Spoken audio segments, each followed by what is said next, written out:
ad-da'wah bil hal. Berdakwah dengan memberikan contoh. Tapi itu kan rata-rata dari tadi berperang, berdakwah gitu rata-rata dilakukan oleh kaum pria. Kaum wanita bagaimana caranya menunjukkan bela negaranya? Iya, gimana Apakah tuh, mengurus Bang? anak termasuk salah satu Oh pahalanya? iyalah bagian, karena begini, kan al-ummu madrasatul ula. Namanya ibu itu cetak biru si anak. Anak ini mau jadi warna apa nanti kan ibu yang ngasih gambaran. Kan cetakannya ibu.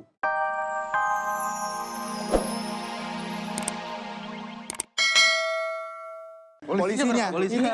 ini masih Kang Bahri dari Bandung itu kan, yang polisi gampang itu kan? iya. Kan sini atuh yang mau damai. Alhamdulillah. Mau menang Pak Ustadz, calik. Gini Iya, Calik, apa? duduk aja Bang. Bukan, murid gue jadi begini. Bang gak usah cemburu, udah duduk aja. Apa sih? Kan mencari... Duduk nih. Iya, duduk. Mau duduk. Emang polisi boleh duduk? Boleh dong. Boleh dong. Biasanya polisi tidur. Woi, enggak. Kalau itu di jalan. Tidur dong. Minum kok. Ini yang itu kan, yang polisi ganteng dari Bandung itu kan? Iya. Kesini lagi cari apaan? Ya justru itu, kesini lagi mau belajar ilmu tentang agama, tentang Pak Ustadz. Tapi tadi katanya mau cari orang Oh yang dia ada dicurigai nama gitu. lengkapnya nih. Apa tuh? Samap Tabahri. Bukan, ini kesatuan kalau sama kalau namanya Bahri aja. Sama Bahri Polis. aja dong. Kan saya belajar baca, ya Allah, astagfirullah. Bukan apa-apa ya, bertahun-tahun kerja sama itu tuh. Nggak pernah dipegang. Gue gak pernah Warnanya beda, lu hijau, coklat. resmi ini mah. Tapi emang ya, ini kayak polisi, ini linmas juga, ada tentara, itu hebat banget ya. Mempunyai kesempatan mengumpulkan amal ibadah juga, betul nggak? Wah bener. Bela Jadi, negara itu ada amalnya nggak sih? kan Ada kata Rasul pahalanya nggak gitu, sih? hubbul waton minal iman. Mencintai, membela negara, itu adalah sebagian dari jalan menuju iman sempurna. Tuh. Jadi yang namanya ibadah menyempurnakan iman bukan haknya seorang ustadz, bukan haknya seorang host, bukan haknya seorang kiai. Siapapun punya hak untuk menyempurnakan iman. Apapun profesinya, Apapun itu. nah itu mau polisi, mau hansip, mau nasi uduk, selama niatnya adalah mencari ridho Allah, waduh, itu jadi sarana untuk mendekatkan hati kepada Allah. Bela negara salah satunya kan. Benar, Tapi kan bela kalau misal negara. kayak polisi itu tiap hari diwajibkan untuk membela negara dalam Ya makanya nih, bentuknya. mau tanya juga Pak Ustadz, kalau Ya. misalkan kita tuh lebih mementingkan mana sih ya daripada negara atau agama gitu. Iya bener.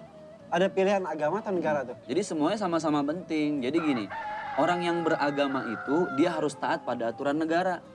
Makanya kan kata Allah, ati'ullaha yang pertama. Taatilah Allah. Wa ati'ur rasul. Dan juga taatlah kepada Rasul. Wa ulil amri minkum. Dan juga taatlah kepada negara. Ya. Jadi kalau orang yang cinta negara, itu adalah nilai-nilai bagian dari beragama. Tapi gini Bang, ada yang misal security aja gitu ya. Dia tugaskan jaga kan 24 jam shift-shiftan gitu. Ada yang kebetulan shiftnya tuh masuk ke sholat Jumat. Dia memilih sholat Jumat. Polisi juga kadang-kadang suka gitu kan, betul, pas betul. tugas Suka kan. bentrok, Pas bentrok, sholat Jumat atau jaga. Yang jaganya berapa orang biasanya? Biasanya kalau gitu, Misalkan gini nih Pak Ustadz, kalau kan kebetulan saya itu di Dalmas, jadi mau unjuk rasa itu Pak Ustadz. Kan kalau unjuk rasa itu oh yang ada foto kamu lagi nih. Gitu ya. Iya. Fotonya dulu ini. Nah, jadi lebih mengutamakan mana dulu tuh Pak Ustadz? Kita jaga dulu atau kita gimana? sholat Bisa. Jumat dulu. Misal Jadi besok gini, sholat Jumat Kalau misalkan gitu. kita sholat Jumat nanti Bubar itu. hancur, Hancur. hancur semua. Itu kan pilihannya begitu. Kalau kita bela-belain sholat Jumat, wah gua harus sholat Jumat nih, bodoh amat deh. Amanat dari negara. Ketika dia sholat Jumat tadi hancur-hancuran. Berarti kan pilihannya jelas. Dia harus lebih mengamankan situasi. Iya. Nah, sholat Jumat kan nggak setiap Jumat kan? Nggak setiap Jumat dia harus tugas seperti itu kan? Benar. Di saat darurat, saat lil mutor, dalam keadaan terdesak dibolehkan. Jadi Islam itu sangat-sangat fleksibel. Bukan karena hanya ngebelain sholat Jumat, terus nggak ada yang jaga, jadi berantakan semuanya kan. Walaupun ada yang security katanya Jumat ini saya yang jaga, Jumat depan yang jaga, saya yang sholat Jumat gantian itu sip-sipan juga Jumatannya. Aduh, haus gak? Saya ambilin lagi. Ya iyalah, dikasih air minum juga Pak. Saya udah Enggak, jauh-jauh. gua episode ini beda banget. Iya. Dulu ini kasihan haus. Kok ganjen gitu Haus sih? ininya. Iya, ini udah diam ini urusan. Tumben. Enggak, soalnya Pak Ustadz, kita kan sama-sama orang Bandung. Orang Bandung. Ih, menikah Kasep. Wih, cakep banget. Jadi gimana nih Pak Ustadz? Gimana nih menurut Islam kalau kayak gini gimana nih? Milih yang mana nih? Bang, ini kok Ini gua heran nggak laki nggak perempuan. Ini di sini. Iya, nggak diperhatiin, cemburu dia bete. Iya bang. Tapi ya gitu ya, yang tadi pertanyaan terakhir yang security katanya ganti-gantian gimana tuh? Jumat ini gue dah yang Jumatan, Sebenarnya Jumat gini, depan gitu. Imam Malik ini tapi satu pendapat yang sangat kecil banget ya. Artinya nggak semua orang tahu. Imam Malik itu membolehkan dalam keadaan tertentu orang sholat Jumat dalam berjumlah 5 orang. Boleh dia sholat Jumat. Yang penting ada yang khutbah, ada yang jadi imam, ada yang jadi muazin. Karena ada yang ngomong minimal 40 lah segala macam. Iya, gitu kan? Imam Syafi'i betul 40. Kan kita ini dalam Islam ada banyak perbedaan pendapat tentang mazhab-mazhab itu. Gitu. Tapi itu sama aja ya Pak Ustadz ya? Mau 5 orang, mau 40 cuma Bisa. sah. Sebetulnya Iya, dianggap bisa. sah. Cuman menurut Imam Syafi'i itu tidak sah.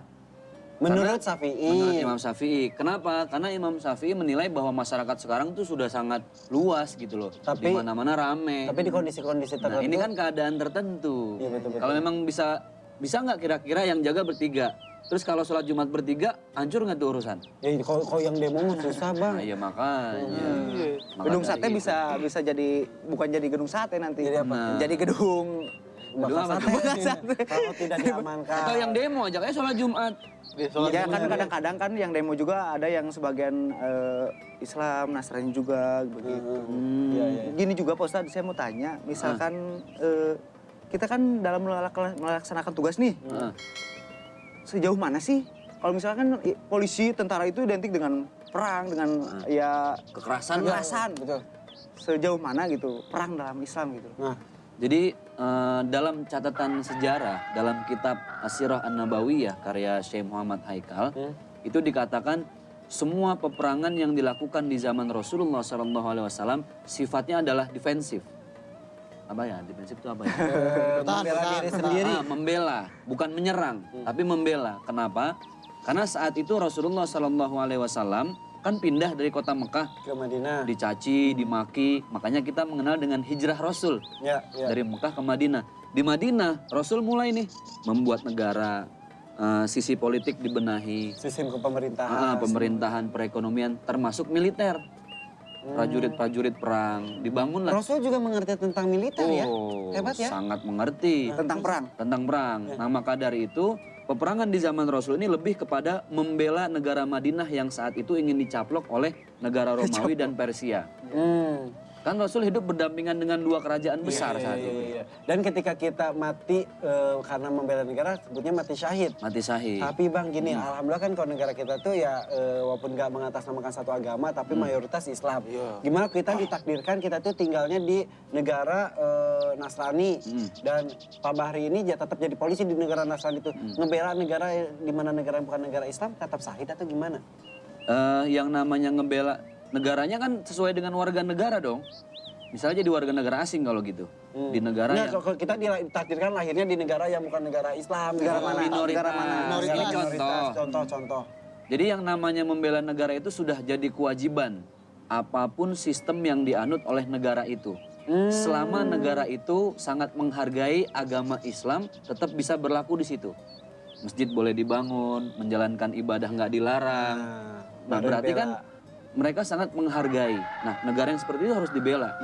Gitu. Kalau ngebela negara orang, misalnya ada negara tetangga lagi ini misal ya Palestina sama apa kita mendukung salah satu negara. Palestina Kita- misalnya. Kita mendukung Palestina, Kirim, kita ikut kirim. berjuang. Itu tetap itu juga nggak?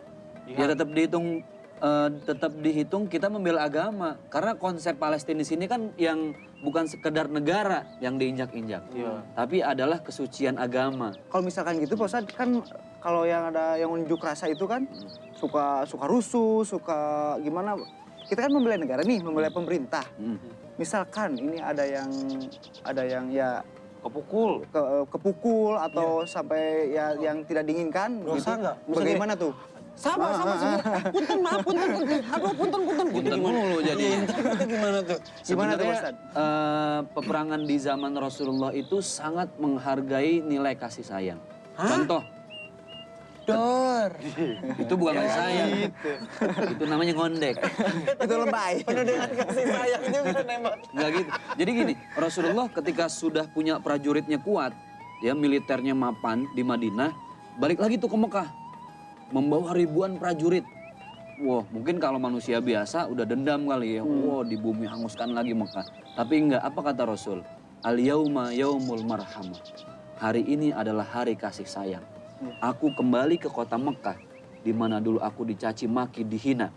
Barang siapa yang masuk ke Masjidil Haram, dia aman. Bahkan barang siapa yang berlindung di rumah Abi Sofyan padahal dulu orang paling benci sama Rasul. Tapi tetap Rasul disebut mencintai ya. mencintai. Gitu. Nah, setiap dalam peperangan Rasul pesan, jangan membunuh wanita, anak-anak kecil, orang tua renta. Sekarang sih nggak pandang bulu ya itu. semua disuruh ya. Artinya berperang juga punya etika. Iya. Ntar Berperang diceritain ya. harus punya nilai kemanusiaan. Bang, Ketika kalau selain perang, Oh gitu. membela negara, ada lagi nggak bang selain Waduh, perang? Bentar lagi dah. Bentar lagi. Lagi cincang. Minum dulu yang di sini dulu bentar ya. Yang hijau Ntar ntar. pertanyaannya ntar. Siap. Iya. Hadiah yang paling indah itu adalah kesempurnaan iman yang diberikan oleh Allah. Iman yang sempurna itu ciri-cirinya dia senantiasa bersahabat dengan kalimat Alhamdulillah. Apapun yang dititipin Allah, imannya selalu bergetar. Alhamdulillah, Alhamdulillah. Berarti polisi ini banyak berpahala ya Pak Ustadz? Kan menjaga unjuk rasa, Iya. menjaga apa? Keributan-keributan, Menjaga keamanan. menjaga Selama keamanan. dia menjalankan apa yang diwajibkan oleh Allah, sholat gitu kan, terus zakat, sedekah, ditambah lagi dengan bela negara, oh cakep. Iya benar. Jangan bela negara tapi nggak sholat-sholat. Tapi memang identik ya, maksudnya Islam tuh agak bete juga sih. Identik Islam itu adalah agama yang keras, Nah. agama yang suka perang. Karena mungkin ada ayat atau hadis yang nyebutin katanya, perangilah orang-orang yang memerangi agama Asyidau kamu. alal kufar. Nah, itu. Jadi kita harus memerangi orang-orang yang beda agama. Iya. Sebenarnya gini, perang di situ tidak hanya membunuh. Salah banget ketika orang ingin membinasakan orang kafir itu dengan ngebom. Enggak, di sini perang logika boleh, perang strategi boleh, perang ilmu pengetahuan. Kan bisa dimanai secara luas perang itu. Kan kalimatnya adalah asyidau alal kufar. Jadi perangilah mereka tidak hanya dengan senjata, tidak hanya dengan pedang, tapi dengan logika. Perangilah hatinya gitu ya. Wah. Sadarkan. Ngomongin hati. Kong, perangin kong. Gitu. Bisa jadi perangi hati itu Anda berdakwah. Iya. Berdakwah yang paling ringan itu, yang paling pahalanya besar tapi ringan, ada bil hal. Berdakwah dengan memberikan contoh.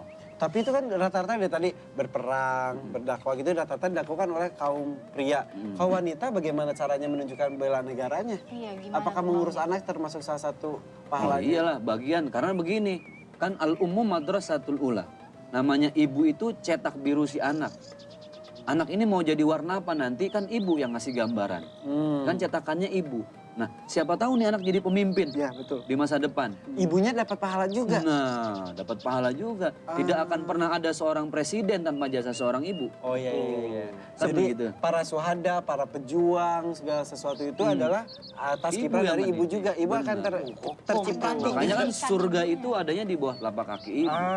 Coba lihat kong. Jadi sebenarnya agama kita itu ya, agama Islam itu Pak Ustadz, agama Islam itu memberikan banyak pahala dalam segi apapun ya. Pak Ustadz. Iya. Semua yang ada di aspek kehidupan ini adalah sarana. Sampai pun desah nafas kita. Tatap mata, langkah kaki, ayunan tangan. Itu semua bisa menjadi ibadah ketika niatnya adalah mencari ridho Allah. Jadi mulai sekarang cintai profesi kita, niatkan untuk agama kita, niatkan untuk negara kita supaya kita menjalankannya juga dapat pahala ya. Iya, semua. Dengan ikhlas, menjalankan dengan ikhlas apapun itu, ya pasti kita timbulnya dapat pahala ya Pak Ustadz ya. Terbang nih Kang Bahri. Itu dia pintar gak gitu-gitu. Kan, ya udah kalau gitu. Terima kasih Bang. Wah, pagi ini kita ngobrol-ngobrol bermanfaat ya. Jadi makin semangat nih kita ngisi kehidupan negara kita ya.